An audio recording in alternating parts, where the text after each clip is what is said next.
Hi guys, it's the Distractionist. How are you? So this is going to be a video that I said I was going to do. I'm going to do it. I just did it later than, not expected, but later than I just did it later. So this is going to be about a post that I made on my Instagram, a series of posts on my stories. And it's about tarot and my changing relationship to tarot. So essentially, like, what has happened, I think this like Saturn Aries, Neptune and Aries era is forcing people to get really real about things, very clear about things, and to face them head on and not get stuck in the Neptunian world of deception and delusion that there's like actual illumination through this like fire and stuff like that. And Saturn is transiting through my 8th house now. It was transiting through my 7th house with the Pisces, so I had a lot of lessons and projections and people and stuff like that. So now it's like going through my 8th house, which is inheritance and open enemies and all this other stuff, and death and rebirth and taxes and inheritance and all kind of stuff, and like, death. So I'm dealing with like post Saturn return things now as we move further into my chart. So there's that.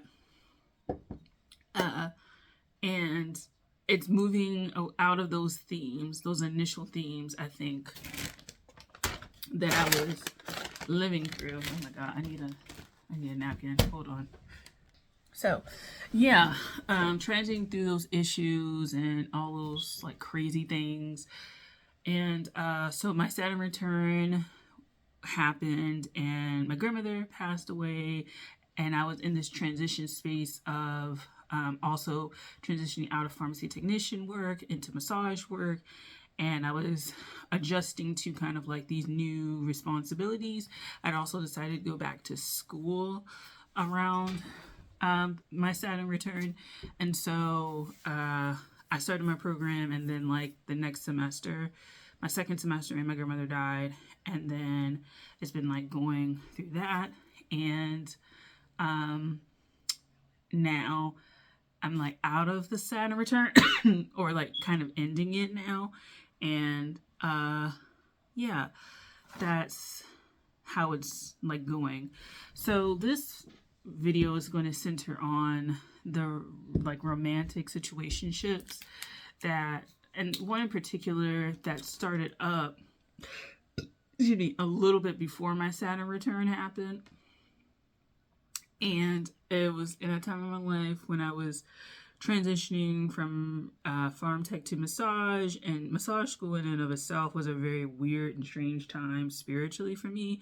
Met some really cool people that I still talk to and stuff like that today, but meeting this one person in particular was like really interesting because I got into tarot like 2016, 2017, after I met another person who I went to college with, not classes, but I went to college with him, and like we had talked. And it was this huge limerent kind of like relationship thing, non-relationship, limerent non-relationship thing happening. And Pisces is in my 7th house. I'm gonna say it right now. Pisces is in there. Lilith is in there. My Saturn's in Pisces. So just so you know, and my Mars is technically in the 12th house. So just to let you know, I got like a lot of stuff going on. So like I met them, and it was just like a huge limerent time, a lot of disillusionment around my career. I graduated with like technically a social science degree. Well, it was an arts degree, but then after I left, they transitioned to making it social science. So I'm assuming it's not a BA now, it's a BS maybe. It could still be a BA, but it's now in the social sciences kind of thing versus more of the humanities, So I graduated with like a degree in that, like history. So, and then I was trying to find my way through. I had gotten a pretty stable job, actually.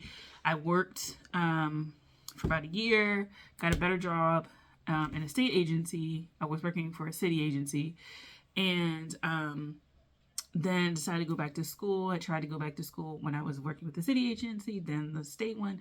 Neither one of those worked out, and I just had this disillusionment from my like early 20s into my like mid-late 20s when I transitioned out of that. In that time, I picked up tarot, started liking this guy really intensely and stuff like that. And then when I transitioned to massage school, somebody else showed up, and so I kind of realized that the other relationship wasn't like that great. The non-relationship, wasn't that great. And then kind of jumped limerently over to this other person who I'm talking about now. And so it's been like, roughly, I feel like my cycles are like 5 to 7 years for things, So in that time, I cut off a friend. Well, I cut off a few friends. I went back to school. My grandmother died. And now I'm transitioning out of that. Like, essentially, I'm graduating my program now. And then someone else has died in my family. My grandfather has died. So now both of the people who have technically raised me are gone. And so that's a transition. So I kind of started my Saturn return with my grandmother dying, and I'm finishing it up with my grandfather dying. So it's kind of like both. I think my grandmother dying was really harsh. This one feels less harsh. But there's some other things that have happened since then that I'm like, ooh, these are really tough lessons that I brought on myself. So I can't really like complain too hard. The reason being is that tarot has been through all of this, right? And I got into tarot specifically for a romantic relationship, but I realized like in thinking and talking about this with you guys, even though it's like 7 minutes in rambling and stuff like that, but I realized that there was a lot of disillusionment in my life, a lot of dissatisfaction in my life, a lot of disappointment in my life. And I think tarot filled that void pretty well, but not necessarily in the healthiest way. And I say that because I got into tarot mainly for the love readings and stuff like that. Not to improve your life shit. Fuck that. I get into it how a lot of people get into it. Does he like me? Is this gonna work out? Etc. etc. And so I've continued that until like now. Actually, I still watch a lot of love readings. I used to watch a lot of tarot haul videos. I used to like those as well. I was dipping into a little bit of the tarot drama in some of the spaces, but I kind of realized like most of y'all just need to go outside and touch grass. Like just go outside, touch grass, and mind your business. Like somebody has 200 eggs, they don't use them. Listen, mind your bit. Like you're not in a house. Like mind your business. Live your life. Develop your practice. I want you to develop your practice. You know what I'm saying? Like, if you don't know the I want you is Uncle Sam, like, army, like, ad thing, just so you know. I'm an American. So, yeah, like, that, I got off that shit. I'm sorry. Some of y'all were just felt unhappy. But, now that I'm transitioning into the Saturn and Aries energy, I'm rethinking about tarot and what role it plays in my life, because it's been pretty inactive as far as like me reading up here on this channel for a really long time, actually. Talking about it, investing my time into discussing it, stuff like that. I just feel like I've become a little bit more mundane. I think there's just like this phase that people go through where like they want to abandon the 3D reality, the mundane, for like the spiritual, and they think of that as two very separate things, and they can be one and the same, essentially. Like you can have a spiritual life in this mundane thing, and I think really to have heightened spiritual awareness, you have to be grounded in the reality that you live in order to access that stuff. And I think I had moments of that where I was very grounded, but then it was like intense ungrounding kind of moments, and it was you know, a mix of like what I was thinking about and feeling down and stuff like that, and going into this world to feel better, and then the romantic limerence, you know, all this kind of shit. A lot of that. But I think as I've gotten older, approaching mid-30s, which is growth, I really am okay with the the mundane world. And I think when you're in the spiritual world and you're ungrounded, it just you can feel ungrounded because you're not applying that to anything at all, right? You like, you have all this spiritual insight, but it's just like, that's great, but you're not a monk on the hill. Like, you go to work, I presume, like, because how are you living? I mean, you could just live a free world and like people like pay for you and stuff like that, but like the average person like has a job or a business that they're running, they're making money somehow, and they have like real life responsibilities to take care of, whether it's just themselves and a pet, themselves and children, themselves and a marriage, stuff like that. Like, they have these things, and that's a more grounding force. And I think sometimes the tarot space, the spirituality space in general, can be a little bit ungrounding, because there's just, I don't know, there's just a little bit of a disconnect between like having these abilities and then having these abilities and using them in your daily life to move forward, versus sometimes in the spirituality space you can stay a little bit stuck. And especially if you're on the tarot tube side, that's just romantic relationships, twin flame stuff. I was into that for a while, and a lot of that felt very ungrounding. And I think the best thing for me getting older in general, but moving out of this Saturn and Pisces experience, is getting real about certain things, getting real about my reality, my financial reality, my mental health reality, my physical being, the relationships that I have. I'm talking about non-platonic, familial, and then the romantic ones, or lack thereof, let's be real.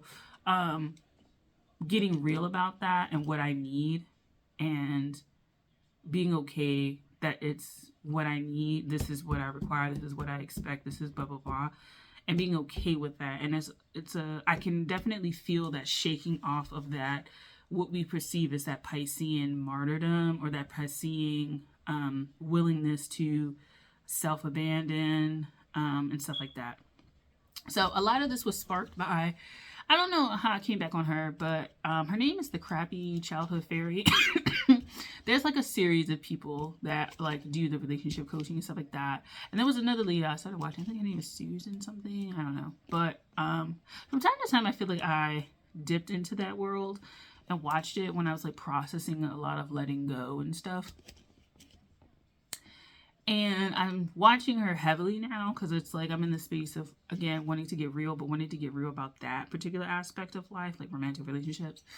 And not even like necessarily like I want to pursue that actively, like gung-ho right now, but that means something to me, and that is something that I value and I want to have, but not necessarily like right this second, right now. I have like other things that I'm really putting my attention towards and stuff like that. So, you know, the situationship kind of limerence person or whatever was in my life from the time I went to massage, because I met them in massage school until like now.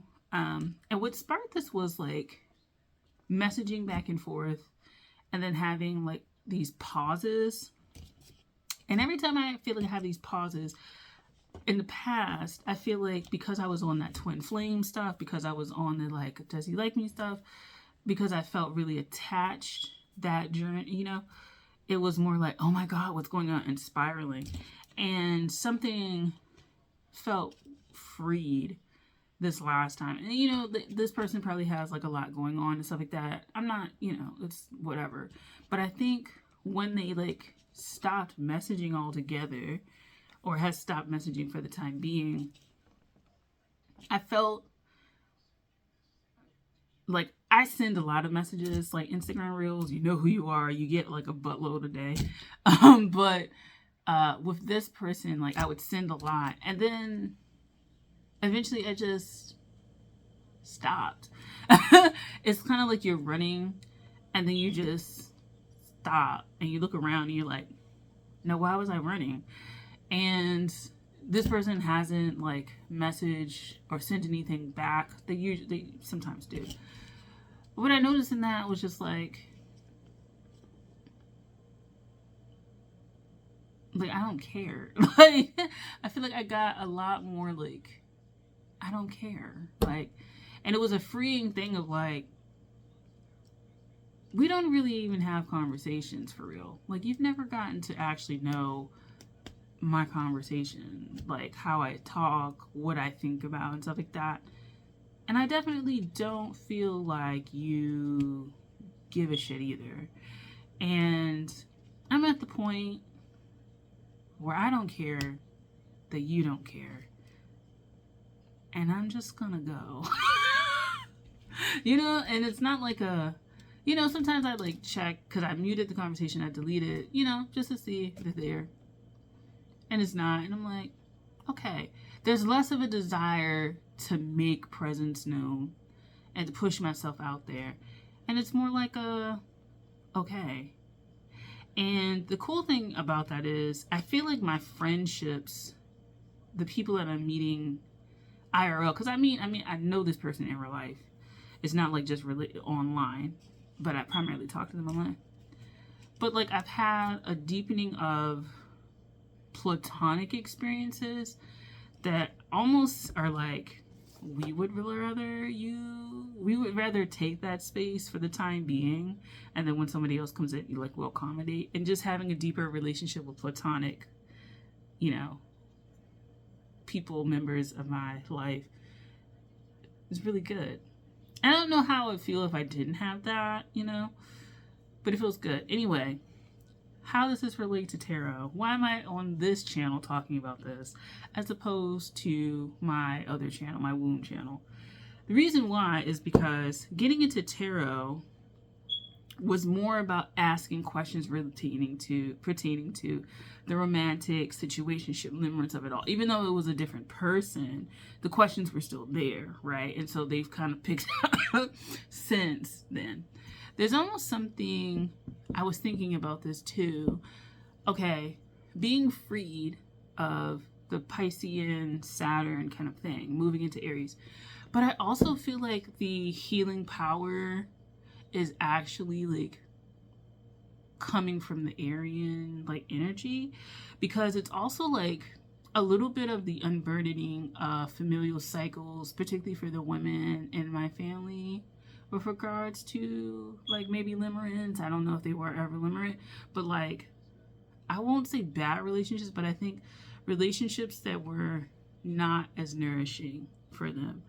But also contextualizing that within time periods where like maybe people didn't get that close emotionally to other people, right? Like, let's be real, people born 50, 60, 70 years ago probably didn't have the same sort of attitude about intimacy, particularly within friendships and stuff like that, non-romantic, even in romantic stuff that we do now. Like I think what we consider requirements and bare minimum is very different than back then. Or like just I think we have different expectations.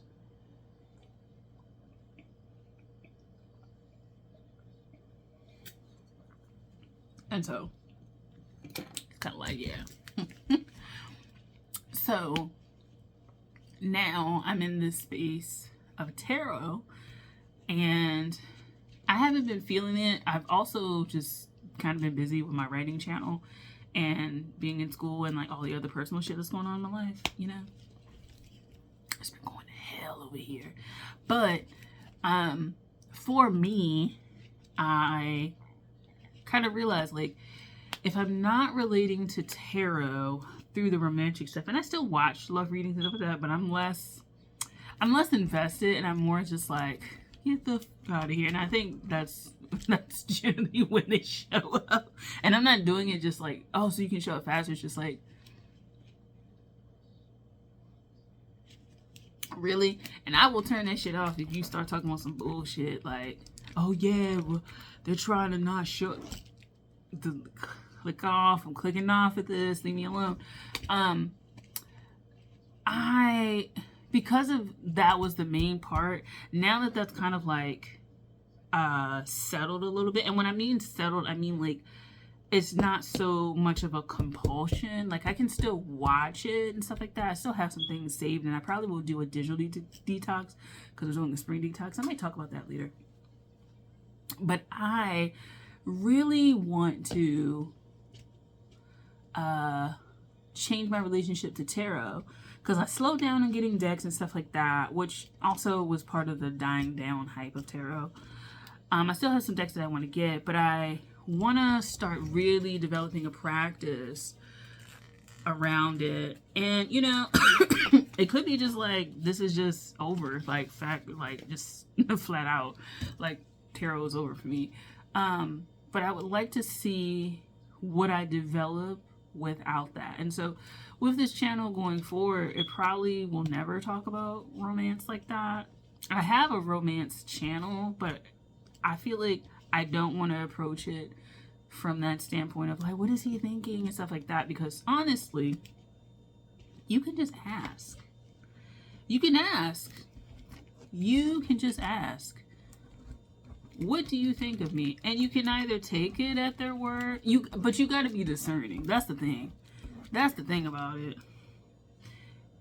If you want to ask, you have to be willing to take the answer, right? And I think in tarot land, we go to other people with that, in that regard, to avoid the answer. Now, depending on the reader might tell you. Some readers, they will tell you, this person doesn't think shit about you. Like, they don't care. They're not invested. They're not this.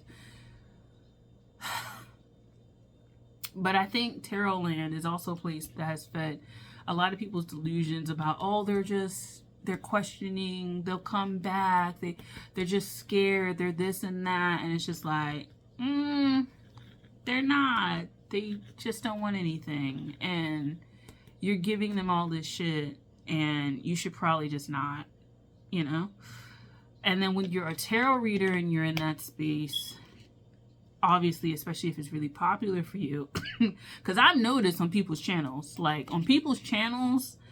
I notice when it's not about romance, if it's not what they're thinking or what's their karma or, you know, their next relationship, when it talks about how to heal your finances, or should you go back to school, or should you start that business, you know, on the people's channel, the love reading is like 1,500 views, and then the other stuff is like 100, 200 views. It may peak up to 500, you know? And so there's a big question of kind of like, in general, like, especially if you are hyper focused on that relationship stuff, and this is something that, like, watching the Crappy Fairy Lady is like, if you put a lot of energy towards that, like, what is your other circle? What is the other parts of this pie circle, you know, pie graph looking like when it comes to like, when it comes to like energy? Like, if you put a lot of relationship like energy out there, whether you're with someone or not, limerent or not, like, what is your other parts of life? For me, I kind of realized this place looks terrible. This place looks terrible. I have a lot of stuff. Yes, my grandparents have died, but like, there's a lot of my junk in here, and I gotta get that up out of here. So in many ways, this death energy is kind of like, girl, you need to clean this shit up out. You need to get up out of here, because you keep saying you want stuff, and also Uranus is transiting like my 10th house with ninth, 10th house with my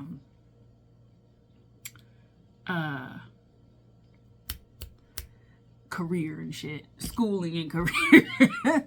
So I'm also feeling the effects of having an elevated career or desire to have a true career now. Cause you know, like, this shit ain't cutting it. I ain't gonna lie. I be looking like, it's 2023. This shit ain't cutting it. There's a lot of stuff. I'm like, financial. I said, this shit is not cutting it. I looked at my bank. This ain't cutting it. This is not cutting it. What I want, this plane, this how I'm living right now, isn't cutting it. And I think him leaving was also kind of like, girl, You need to stop focusing on that man over there and focus on this man right here. The man in the mirror. The man in the mirror. Look at the man in the mirror, the woman. And so, yeah, so tarot land is very interesting. I am in the process of like switching some things up. One, taking my altar out of my bedroom and moving it into like the adjoining room would help. I like need to set some things up, get some things popping, but I definitely question like, should I keep going with the tarot shit? Because like I definitely slowed down like a lot. And I think it's a maturation process of like just personal life stuff, but I think a maturation process when approaching the tarot and stuff like that. Because like, you know, when you ask the tarot stuff, because I'm an animist and I believe that the energy around certain decks is like, they don't want to be bothered. But like some decks be like, bitch, I don't want to hear this shit. Like, stop asking me about relationships. Are you going to talk about your finances? You going to talk about like your career? You going to talk about that car that you need to fix? You going to talk about that stuff? Because that shit actually matters. The things you really hope and desire for that are outside of this, are you going to talk about that? Are you going to connect with that? That's more powerful. You know what I'm saying? You know, if you're searching for love, that's the love energy that's more powerful for you at this moment, at least, anyway. So it's really focusing on that, you know? So yeah, so you'll likely see a lot of changes with tarot. I'm also just more mundane. I kind of feel like sometimes the spiritual community wants to be like holy, and they got a lot of problems going on financially and stuff like that. Mainly the finances part, because I'm like, this area is rife with people that will take your money and not deliver, keep you in cycles of poverty, investing in their coaching and shit like that, and you not getting nothing out of it. It's that energy. I don't want to say that martyrdom energy. It's not the Piscean energy. I'm not saying Pisces is poor. But what I'm saying is kind of like this taking less than you deserve type thing. Like, you know what I'm saying? There's people that really are strung out on their